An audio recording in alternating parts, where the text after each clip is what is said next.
열림은 성도 여러분 안녕하세요. 성경정도 월요 팟캐스트 묵상과 기도에 함께 하시는 모든 분들을 환영합니다. 오늘도 우리에게 주시는 말씀을 통해 때를 따라 돕는 은혜를 만나는 복된 시간 되시길 바랍니다. 오늘 함께 묵상하실 본문은 시편 64편과 65편의 말씀입니다. 먼저 내용을 요약해 드리겠습니다. 시편 64편은 하나님께 지켜달라는 호소입니다. 악한 꾀와 거짓 혀로 망하게 하려는 자들이 얼마나 많은지 모릅니다. 심지어 서로 격려하면서 악한 목적을 달성하려는 자들도 있습니다. 그러나 하나님께서 일하시면 그 악한 시도는 무산되고 말 것입니다. 시편 65편은 돌보시는 하나님을 찬양합니다. 하나님은 기도에 응답하십니다. 또한 하나님은 창조하시고 보존하십니다. 특히 하나님은 이 땅에 필요한 것들을 공급하십니다. 주의 은혜로 우리는 돌보심을 입고 주의 인도로 우리는 기쁨을 누립니다. 성도는 끝없이 하나님께서 어떠한 분이신지를 배워야 합니다. 하나님을 아는 만큼 믿음도 깊어집니다. 이제 시편 64편과 65편의 말씀을 정독하며 함께 묵상하겠습니다. 시편 64편. 하나님이여, 내가 근심하는 소리를 들으시고 원수의 두려움에서 나의 생명을 보존하소서. 주는 악을 꾀하는 자들의 음모에서 나를 숨겨주시고 악을 행하는 자들의 소동에서 나를 감추어 주소서. 그들이 칼같이 자기 혀를 연마하며 화살같이 독한 말로 겨누고 숨은 곳에서 온전한 자를 쏘며 갑자기 쏘고 두려워하지 아니하는도다. 그들은 악한 목적으로 서로 격려하며 남몰래 올무놓기를 함께 의논하고 하는 말이 누가 우리를 보리요 하며 그들은 죄악을 꾸미며 이르기를 우리가 묘책을 찾았다 하나니 각 사람의 속뜻과 마음이 깊도다. 그러나 하나님이 그들을 쏘시리니 그들이 갑자기 화살에 상하리로다. 이러므로 그들이 엎드러지리니 그들의 혀가 그들을 해함이라. 그들을 보는 자가 다 머리를 흔들리로다. 모든 사람이 두려워하여 하나님의 일을 선포하며 그의 행하심을 깊이 생각하리로다. 의인은 여호와로 말미암아 즐거워하며 그에게 피하리니 마음이 정직한 자는 다 자랑하리로다. 시편 65편. 하나님이여, 찬송이 시온에서 주를 기다리오며 사람이 서원을 주께 이행하리이다. 기도를 들으시는 주여, 모든 육체가 주께 나아오리이다. 죄악이 나를 이겨싸우니 우리의 허물을 주께서 사하시리이다. 주께서 택하시고 가까이 오게 하사 주의 뜰에 살게 하신 사람은 복이 있나이다. 우리가 주의 집, 곧 주의 성전의 아름다움으로 만족하리이다. 우리 구원의 하나님이시여, 땅의 모든 끝과 먼 바다에 있는 자가 의지할 주께서 의를 따라 어미하신 일로 우리에게 응답하시리이다. 주는 주의 힘으로 산을 세우시며 권능으로 띠를 띠시며 바다의 설렘과 물결의 흔들림과 만민의 소요까지 진정하시나이다. 땅끝에 사는 자가 주의 징조를 두려워하나이다.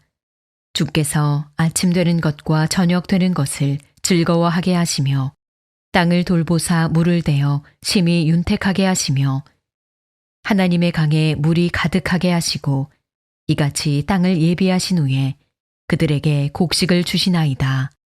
주께서 밭고랑에 물을 넉넉히 대사 그 이랑을 평평하게 하시며 또 단비로 부드럽게 하시고 그 싹에 복을 주시나이다.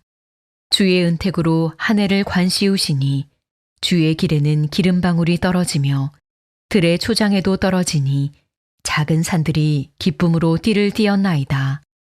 초장은 양떼로 옷 입었고 골짜기는 곡식으로 덮였음에 그들이 다 즐거이 외치고 또 노래하나이다.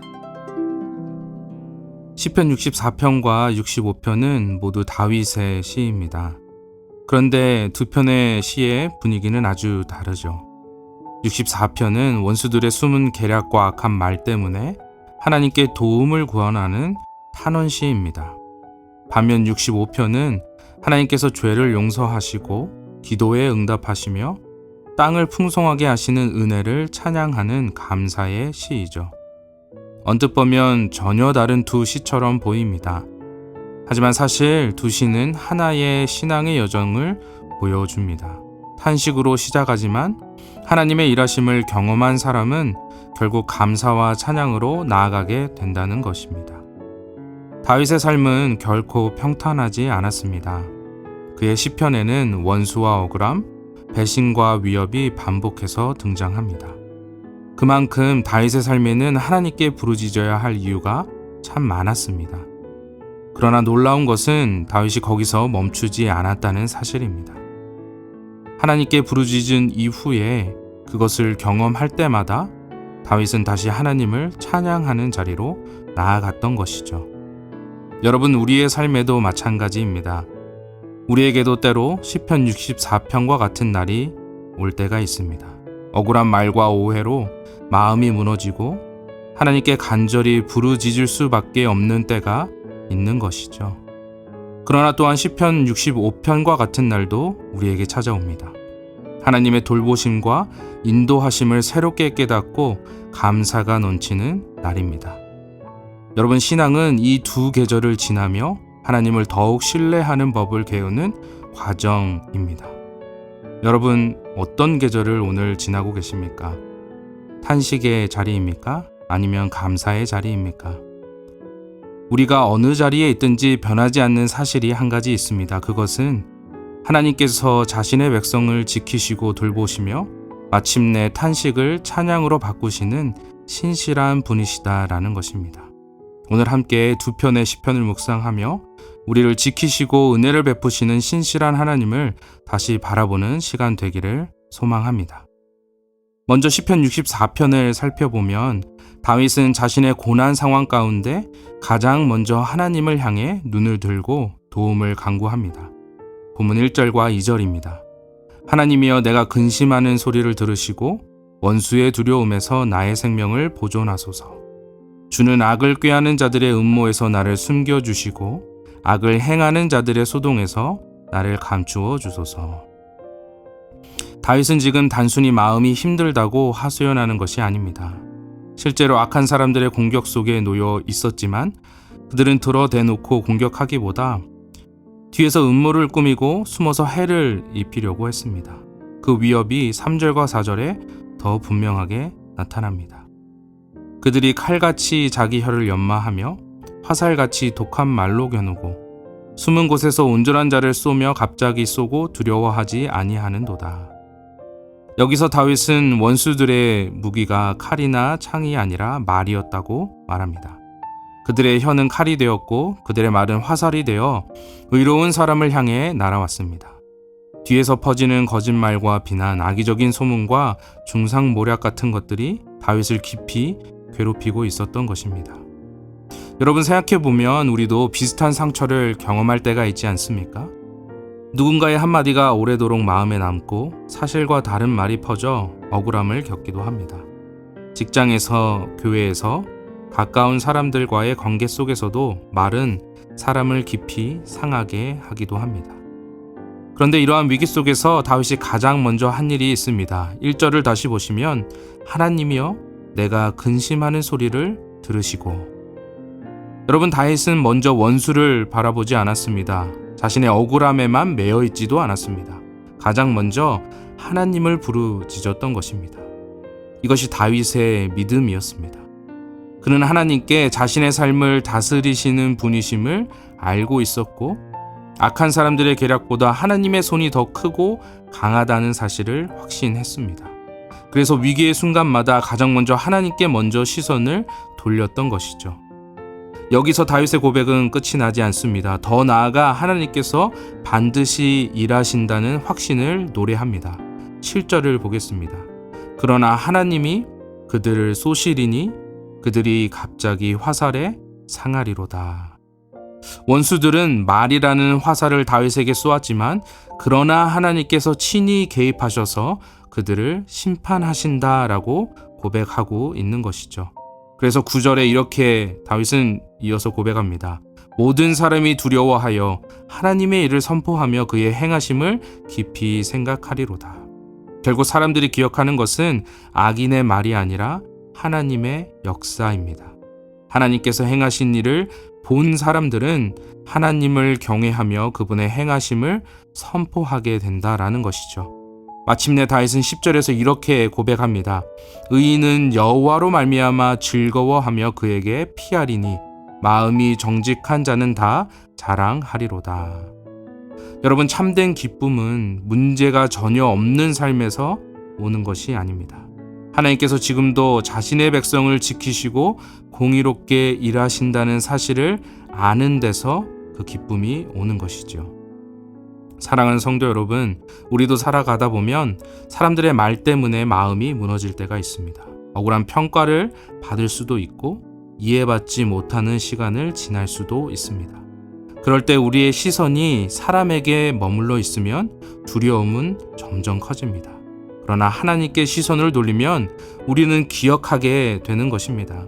사람의 말보다 하나님의 말씀이 더 크고 사람의 판단보다 하나님의 판단이 더 확실하며 사람의 공격보다 하나님의 보호가 더 강하다는 사실을 말이죠.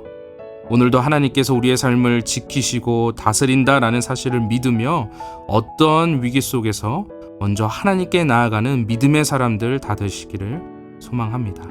그리고 그 공의와 선하심을 신뢰하며 여호와로 말미암아 기뻐하고 평안을 누리는 복된 하루가 되시기를 주님의 이름으로 축복합니다. 여러분, 그런가 하면 시편 65편은 전혀 다른 분위기로 우리를 이끕니다. 시편 64편이 위기 한가운데서 하나님께 부르짖는 기도의 시라면 시편 65편은 하나님의 은혜를 구원하심을 경험한 사람이 드리는 감사와 찬양의 시인 것이죠. 65편 2절에서 다윗은 하나님은 기도를 들으시는 주님이라고 고백합니다. 또 3절에서는 우리의 허물을 사하시는 하나님이다 라고 고백하죠. 그리고 4절에서 이렇게 선포합니다. 주께서 택하시고 가까이 오게 하사 주의 뜰에 살게 하신 사람은 복이 있나이다. 우리가 주의 집, 곧 주의 성전의 아름다움으로 만족하리이다. 여러분, 우리가 하나님께 가까이 갈 수 있는 것은 우리의 노력 때문이 아닙니다. 하나님께서 먼저 우리를 택하시고 불러주시고 가까이 오게 허락하셨기 때문입니다. 이것이 가장 큰 은혜이며 감사의 출발점인 것입니다. 그로 인해서 이어서 5절부터 8절에 다윗은 하나님이 어떠한 분이신지를 노래합니다. 온 세상을 지으신 창조주이시고 산을 세우시고 바다를 잠잠케 하시며 온 땅을 다스리는 분이시다라는 것입니다. 온 우주의 주인이신 하나님께서 우리를 부르시고 우리의 기도에 응답하신다라는 사실을 생각할 때에 우리의 감사는 더욱 깊어질 수밖에 없는 것이죠. 그리고 마지막 9절에서 13절까지 하나님의 은혜가 온 땅에 풍성하게 흘러가는 모습을 아름답게 그리고 있습니다. 하나님께서는 땅을 돌보시고 비를 내려주시고 곡식을 자라게 하시고 들과 산과 초장을 풍성하게 채우십니다. 그 하나님께서 우리의 삶을 풍성하게 채우시고 돌보신다라고 하는 것은 우리의 감사와 은혜의 찬양의 이유가 되는 것입니다. 그러므로 시편 65편이 말하는 풍성함은 단순히 많은 것을 소유하는 삶이 아닐 것입니다. 하나님께서 베푸시는 은혜 안에서 살아가는 풍성함인 것이죠. 부족하지만 우리가 원하는 것이 채워지지 않았음에도 하나님이 우리의 기도를 들으시고 우리를 용서하시고 자신 가까이로 우리를 부르시며 오늘 하루에 필요한 것들을 채워주신다라고 하는 그 은혜가 긍휼이 우리의 삶의 가장 큰 복이요 풍성함이다 라는 것입니다. 그래서 우리의 신앙의 선배들도 하나님의 그 놀라우신 은혜를 메마른 땅에 내리는 단비에 비유하며 이렇게 찬송했습니다. 빈들의 마른 풀같이 시들은 나의 영혼, 주님이 약속한 성령 간절히 기다리네. 감으로 메마른 땅에 단비를 내리시듯 성령의 단비를 부어 새 생명 주옵소서. 그렇습니다, 여러분. 하나님은 위기의 순간에만 우리를 도우시는 분이 아닙니다. 메마른 우리의 삶을 날마다 은혜로 적셔주시고 우리의 영혼을 새롭게 하시며 감사와 찬양이 흘러나오는 삶으로 이끌어 가시는 분이신 줄로 믿습니다. 그래서 신앙은 위기 속에서는 하나님께 부르짖고 그 은혜를 경험할수록 하나님을 더욱 찬양하며 감사하는 삶인 것이죠. 사랑하는 성도 여러분, 오늘 여러분 시편 64편의 자리, 꼭 간절히 기도해야 하는 그러한 시간의 자리를 지나고 계십니까? 아니면 시편 65편처럼 하나님의 은혜를 돌아보며 감사하는 시간을 보내고 계십니까? 여러분이 어느 자리에 있든지 변하지 않는 사실이 있습니다. 하나님은 우리의 기도를 들으시는 분이시고 우리의 죄를 용서하시며 우리를 가까이 불러주시는 은혜의 하나님이시다라는 것이죠. 오늘도 우리의 삶을 신실하게 돌보시고 필요한 은혜를 공급하시는 좋으신 아버지다라는 것입니다. 그렇게 위기의 때에 당한 성도님들 계시다면 이 시간 하나님께 나아가 담대함으로 부르짖으십시오. 그리고 하나님의 은혜의 풍요를 경험하는 성도님들이 계시다면 이 시간 감사와 찬양으로 하나님께 영광을 돌리시기 바랍니다. 우리의 삶은 상황에 흔들리는 삶이 아니라 하나님으로 말미암아 기뻐하는 삶이기 때문입니다. 이번 한 주간 인생의 어떠한 계절을 지나고 계시든지 위기 속에서나 풍요 속에서나 오직 여호와 하나님 한 분만으로 인해 즐거워하는 풍요를 누리는 복된 인생 다 되시기를 주님의 이름으로 축복합니다. 이 시간 공동체의 기도 제목을 가지고 함께 기도하는 시간을 갖기 원합니다. 먼저 교회 공동체를 위해서 기도할 때 오늘은 성도의 가정생활을 위해서 기도하겠습니다. 열린문의 모든 가정이 사랑과 화목으로 하나 되어 하나님께서 주신 축복을 풍성히 누리게 하여 주시옵소서. 여러 국가들을 위해 기도할 때에 이 나라의 교육을 위해 기도하겠습니다. 공교육과 시스템이 모든 학생에게 공평하고 정의롭게 대하며 교육의 과정과 결과가 하나님 나라의 뜻에 맞게 이루어질 수 있도록 인도해 주소서. 마지막으로 하나님 나라를 위해 기도할 때는 방대식 박형엽 선교사님을 위해서 기도해 주시기 바랍니다. 우크라이나 전쟁이 속히 끝나고 이 땅에 참된 평화가 임하게 하시고 전쟁 난민들, 여성과 아이들, 군인 가족들이 하나님의 보호를 경험할 수 있게 하소서. 특별히 선교센터 건축의 모든 과정이 안전하고 견실하게 진행되어 예배와 교육, 상담과 치유 공간으로 그 선교센터가 완성될 수 있도록 함께하여 주시옵소서. 이 시간 이 공동체를 위한 기도 제목을 놓고 함께 기도해 주시고 더불어 여러분의 개인의 기도 제목들을 주님 앞에 내어놓으며 이 시간 하나님의 보호하심과 풍성한 은혜와 긍휼을 구하는 기도로 나아가시기를 축복합니다. 이 시간 기도 제목을 놓고 함께 기도하시겠습니다.